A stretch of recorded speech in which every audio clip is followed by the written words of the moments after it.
Alright, it's that time again. Pickups video right after Christmas, so I got a couple things from Christmas, a couple things I picked up because obviously I have zero self-control. I want to go through some of the things I picked up, what I have tried out so far, what I like, what I don't like, maybe shout out if you played any of the games I picked up, and what I have to play right now. Very first up on my list, I've been sleeping on this one for a hot minute. The Ori games. Now this is the collection, so it has both games in it, and I got it for I think $34.99. It was a random just pick up at GameStop. Let me know if you've played Ori, let me know if you loved it. From what I understand, this was an incredible game and somehow I just missed out on it. Obviously with the backlog I didn't get around to it, but it is now in my collection and I've got my eye on it.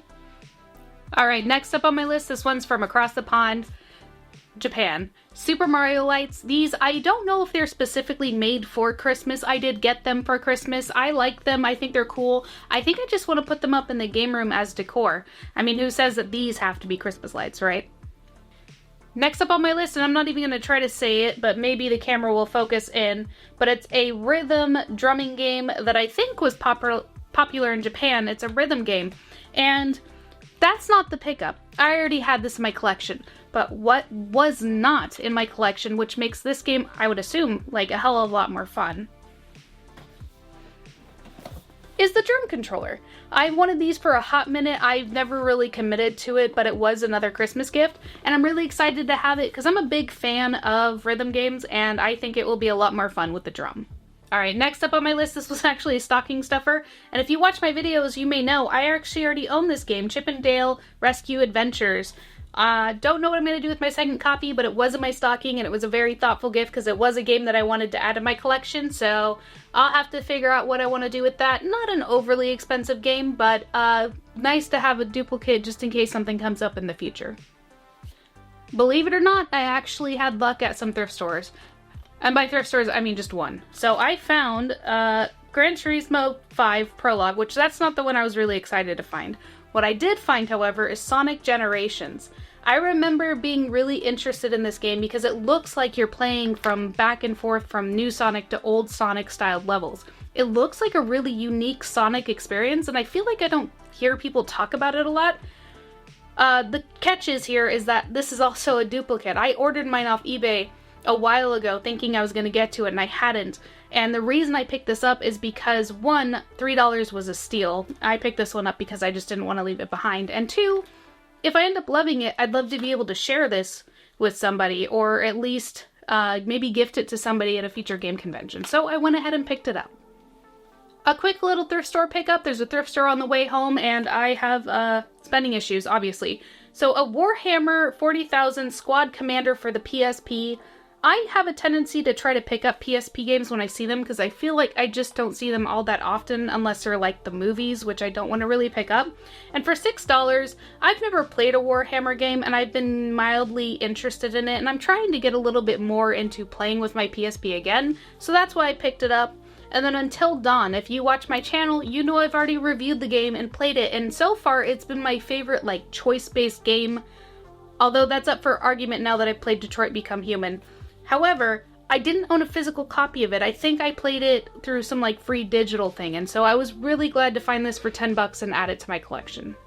Next up on my list is Zatch Bell for the GameCube. I kind of remember the TV show. I don't remember watching it very often, but my friend also likes going and thrifting, and he likes randomly just giving me games, and so this is one that he found. I'm curious to see what kind of game it is. It looks like it's a fighting game, maybe kind of like Dragon Ball Z Budokai, maybe not, I don't know, I've never played it, but getting a free GameCube game that's not a sports title, that's awesome. Thank you so much.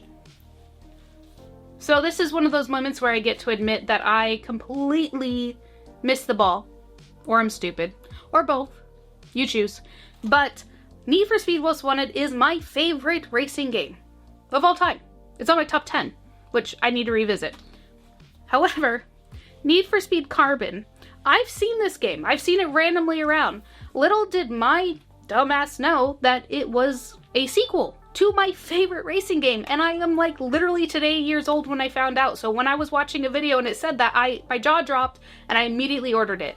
And so Need for Speed Carbon It looks like it focuses more on like the downhill, like drifting aspects. So to me, it almost looks like Need for Speed Underground meets Need for Speed Most Wanted and kind of meshes together. I'm not the expert on Need for Speed, so take that with a grain of salt. After the Xbox after the Xbox craze, there was a particular set of games that I was looking for that I really wanted to add to my collection. And now I have 2 of the 3. The first one was Blue Dragon, which I did find and showed you guys in a different video. This one was gifted to me, Wet. What a name for a game. It looks like it's kind of like an action shooter. I really wanted this game. I don't think I can give you an exact reason other than it piqued my interest. I think the last one on my list is, I think it's called Naughty Bear. So it was Blue Dragon, Wet, and Naughty Bear. I think those were the 3 that when the Xbox 360 store closing craze went on, I think those were the 3 that I was like interested in adding to my collection, which I would say now is a good time to kind of revisit the games that you were interested in because the prices definitely dropped a bit after the hype. Very last on my list, this one was technically kind of a Christmas gift to myself, but I was also using Christmas money to get it. But ultimately, the biggest pickup that I got this time is, drumroll please, a PlayStation VR 2. Because it did so well and there's so many games for it. But in all seriousness, I really enjoyed the PlayStation VR. I loved it. I liked Beat Saber, Astrobot's on there, the first Moss. I mean, are those games worth buying that VR headset when it first came out? No, I waited to buy the first one. What had happened was I had roughly about $250 in Christmas money gifted to me. And I had a $25 GameStop gift card. Then the price dropped to $350. Then there was a $25 off if you pay over or spend over $250 at GameStop. So ultimately, I got it for $49.99 out of my own pocket, and to me, that was worth it. The OLED screen is really impressive, and the fact that you can, in certain moments, see the pieces of your room around you while you have the headset on completely blew my mind. The first game I wanted to buy was like a Viking drumming rhythm game. I've been wanting it for a while, but it was only for the PSVR 2, so I didn't want to, like, get it. And you might think, like, why wouldn't you just go with, like, a MetaQuest or whatever the other ones are called? I like console headsets. I've liked what PlayStation has done. I haven't found a lot of games yet that make me want to be like, wow, this was, like, an amazing purchase. But remember, I'm only $49.99 into it, so for me, it was worth it. And by $49.99, I mean $49.99 times 2. Hold on.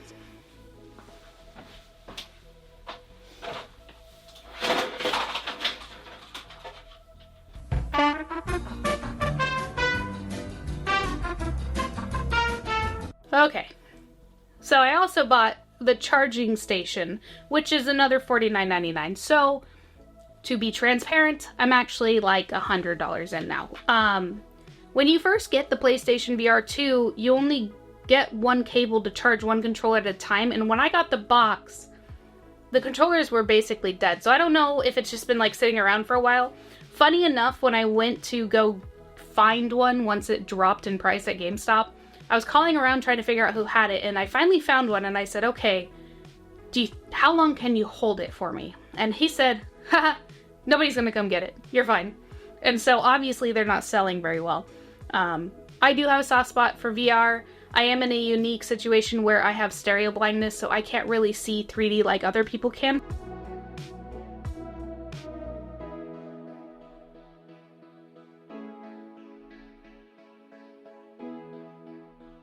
But I still truly enjoy it. I'm excited to explore the library a little bit more. I know that when it first came out, a lot of people were underwhelmed.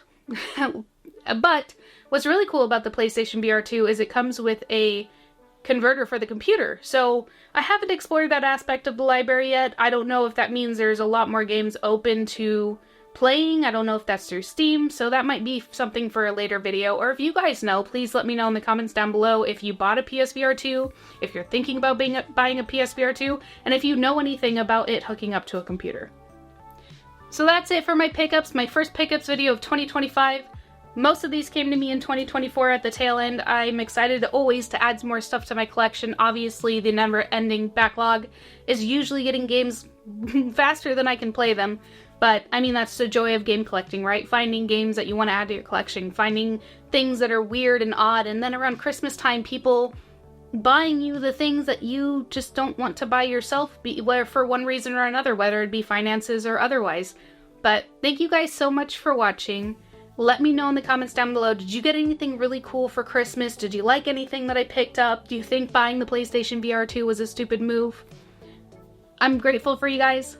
Don't forget, a pixelated world awaits. Samantha's hero, queen of the game zone, her realm, her throne, every console known, pixelated princess conquering unknown. In this digital age, her talents are shown. From Minecraft games to Halo skies, watch her conquer, no surprise. Game with grand dynamic wise, skill unlocked, no disguise. Guys, joystick Jedi with moves unreal.